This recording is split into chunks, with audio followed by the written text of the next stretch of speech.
নমস্কাৰ, কি খবৰ? জোনালী কিচেন এণ্ড ব্লগছৰ এটা ভিডিঅ'লৈ মই আপোনালোক সকলোকে স্বাগতম জনাইছোঁ আৰু লক্ষী পূজাৰ সকলোলৈকে শুভেচ্ছা জ্ঞাপন কৰিছোঁ। আজি লক্ষী পূজা ঘৰতে সৰুকে এটা নিয়ম কৰিছোঁ আৰু লক্ষী পূজা বুলি প্ৰত্যেক বছৰে কৰা হয়। দেখুৱাই থাকিম বাৰু আপোনালোকক লক্ষী পূজা সৰুকে নিয়ম এটা কৰা হৈছে আৰু চাকি বন্তিবিলাক লগাবলৈ ঠিক কৰিছোঁ। আমাৰ কৰবীয়ে তেল ঢালিছে বন্তি জ্বলাবৰ কাৰণে, দেখুৱাই থাকিম বাৰু আপোনালোকক। এতিয়া মই চাকি দিম, কেমেৰাটো ধৰিবৰ কাৰণে আমাৰ মৌচুমক কৈছোঁ।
লক্ষী পূজা এতিয়া মাহ প্ৰসাদ খাই আজৰি হ'লোঁ।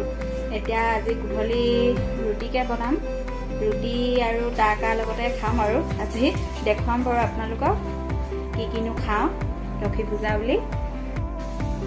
এইফালে এতিয়া ৰুটিৰ লগত খাবলৈ তাৰকা মাটি কলাই বুলি কৈছে, মিক্স আপোনাৰ পঞ্জাবী তাৰকা ৰেষ্টুৰেণ্ট ষ্টাইল। আৰু আপোনালোকৰ ফালে কি কয় কমেণ্টত জনাবচোন। এইখিনি এতিয়া বইল কৰিম, কুকাৰত ভৰাই লৈছোঁ। ইয়াত তেজপাতো দি দিছোঁ, নহৰু দি দিছোঁ, দেখুৱাই থাকিম বাৰু কেনেকৈ বনাওঁ। আৰু এইফালে আমাৰ কৰবীয়ে আটা মঠি আছে, এইফালে ৰুটি খাবৰ কাৰণে। নিশাৰ আহাৰ লক্ষী পূজাৰ ৰুটি।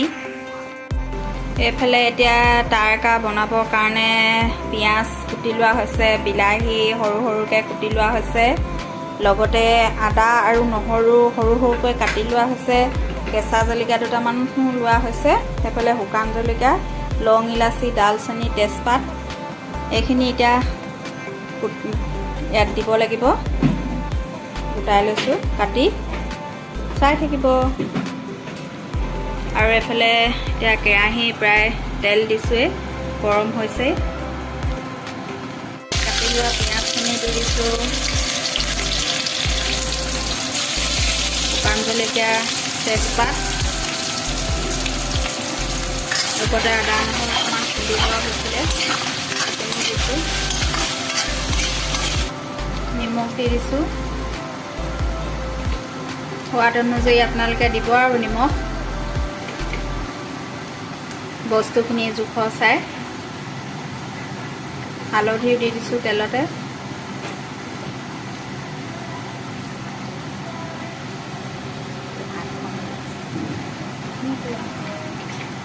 অলপ ধনিয়া গুড়ি দি দিলোঁ,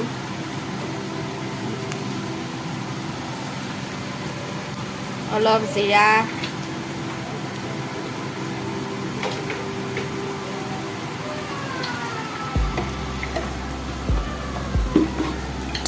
এতিয়া আকৌ এনেকৈ লৰাই দিম। অলপ পানী দিছোঁ, নহ'লে জ্বলি গৈছে।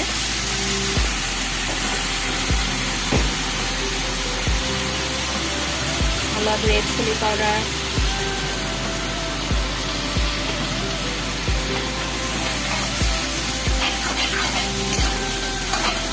এতিয়া ইয়াত টুকুৰা টুকুৰকৈ কাটি লোৱা বিলাহীখিনি দি দিম। এতিয়া বিলাহীখিনি সিজালৈকে অলপ ভাজি ল'ম। এতিয়া বিলাহীৰ পৰা তেলটো ওলাইছে, এতিয়া ইয়াত তাৰকাখিনি দি দিম বইল কৰি থোৱা।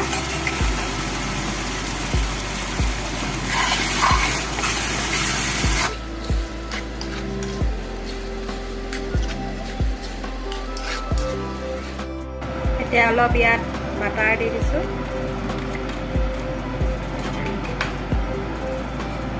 আৰু অলপ ক্ৰীম দি দিছোঁ বেছি বেছি নহয় অকণমান দিছোঁ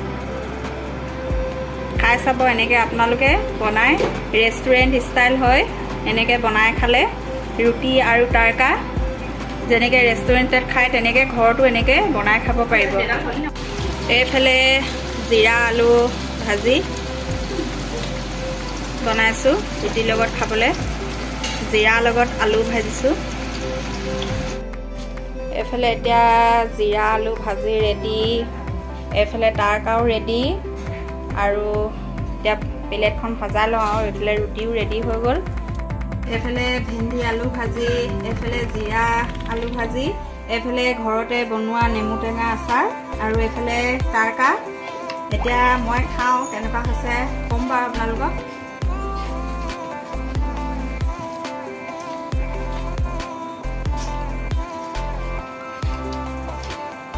খুব ধুনীয়া হৈছে আপোনালোকে এনেকৈ ৰেষ্টুৰেণ্ট ষ্টাইলত তাৰকা বনাই খাব ভাল হৈছে খাবলৈ এতিয়া মই খাই লওঁ ভিডিঅ'টো কেনেকুৱা পালে কমেণ্ট কৰি জনাবলৈ নাপাহৰিব যদি ভাল লাগে লাইক কমেণ্ট শ্বেয়াৰ আৰু ছাবস্ক্ৰাইব কৰিব বুলি আশা কৰিলোঁ আজিলৈ বাই বাই আকৌ নতুন এটা ভিডিঅ'ৰ সৈতে লগ পাম